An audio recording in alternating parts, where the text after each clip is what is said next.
Hello everyone, and you are on the channel Personal Diary. Today we will talk about how to learn to manage your emotions. Every day we have adventures, big and small, good and unpleasant. The inner barometer is sensitive to them, helping to change life for the better. But sometimes it seems as if difficulties arise on purpose to drive us crazy.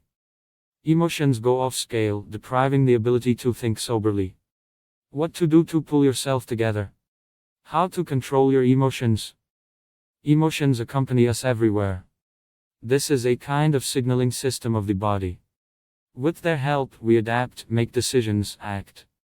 They help to assess the situation: is it dangerous or safe? Nice or not? Their other function is to encourage action. Without them, we could not build relationships and communicate, achieve goals and create. This is an incredibly wise mechanism for survival and self-realization. Ideally, emotions do not need to be fought, they do not need to be controlled, they provide clues. It is normal to feel fear, sadness, anger, joy, and even disgust.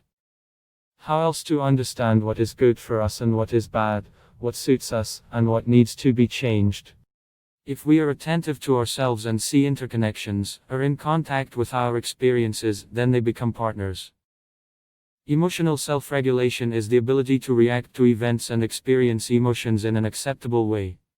Simply put, this is the ability to manage oneself, the ability to be flexible when it comes to experiences, to be able to postpone them if necessary, to live without harm to oneself and others.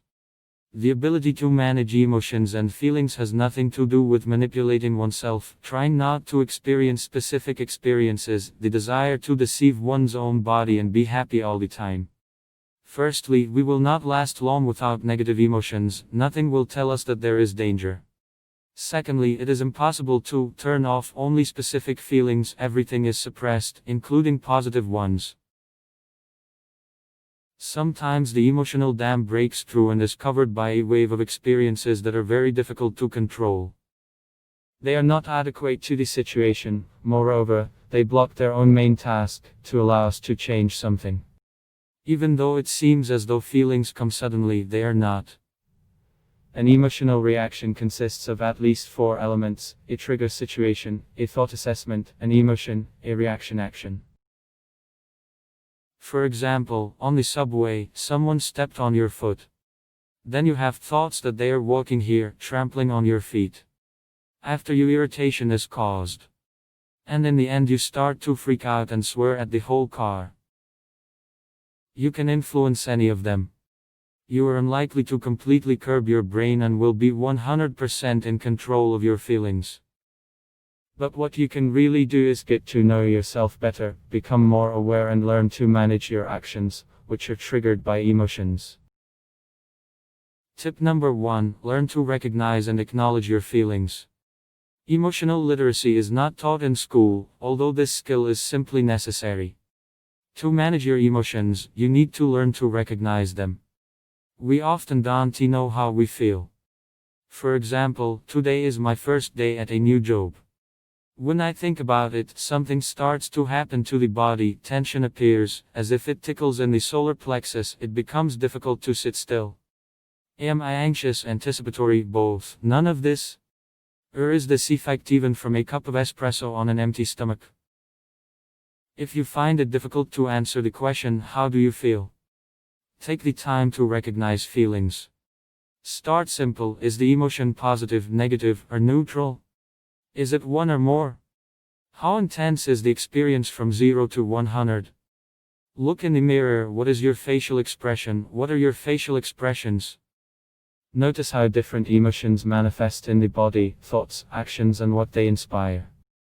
Do not seek to experience only pleasant emotions and deny unpleasant ones. They will still appear from time to time. This does not make you a bad person who has not learned to control yourself. Acknowledge whatever arises and choose appropriate ways of expression. Tip 3: take a break. Add a pause before taking action. The immediate reaction to the trigger will turn into extremely unpleasant consequences. You can say or do something that you will later regret. To stop, take a deep breath and a long breath, like a sigh of relief. The exhalation can be longer than the inhalation, but do not create unnecessary tension. Practice using relaxation breathing techniques to stabilize your condition. Another way to pause is to distract yourself. Count all the red objects in the room, switch your attention to hearing and try to hear as many different sounds as possible. Remember some pleasant moment in life and immerse yourself in it again. Get on with something and think only about it. Promise yourself to return to the worrisome situation after a while. These ways will help you stop winding yourself up and make the experience even more intense. Tip 4. Analyze how you assess what is happening. When relative calmness returns to you, analyze how you assess what is happening.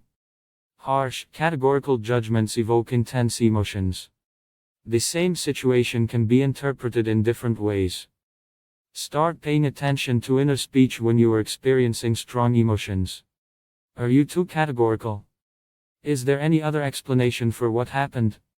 Is your view distorted by some kind of filter? Stop, analyze your automatic judgments before acting on them. Replace the criticizing inner voice with a more balanced and calm voice. The most correct decisions are made when we assess the situation comprehensively and not one-sidedly. Tip 5. Be careful with figures of speech. Words have magical power over us. Language influences how we think and vice versa. If you listen to yourself, then the phrases, "now I feel sad" and "I am covered with depression" cause different internal responses. Be careful with figures of speech, they can evoke vivid emotions when it is unnecessary. Translate them into normal language, instead of "you are breaking my heart, now I am disappointed." If possible, play with the figure of speech, bringing it to the point of absurdity. Depression covered, cover your head with a blanket and walk around the apartment. Repeat this phrase, distorting your voice to a cartoonish, "play the fool." You will notice how a light appears at the end of the tunnel of words. Tip 6. Use an emotion thermometer. Imagine the emotion has a temperature. And this temperature is measured by an imaginary thermometer. Draw this thermometer in your imagination. Notice where the emotion is now. Breathe evenly and regularly using the relaxation breathing technique. Watch the imaginary mercury creep down. The intensity of the experience decreases along with the decrease in the temperature on the thermometer. And now you are already able to look at the situation more soberly. Tip 7. Treat emotion like a wave. Controlling feelings begins with accepting them.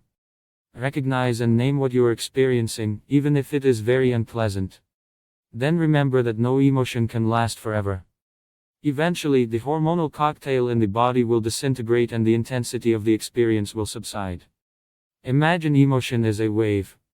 Observe her with an inner gaze, but do not let yourself be covered. Notice how it manifests itself, what it prompts.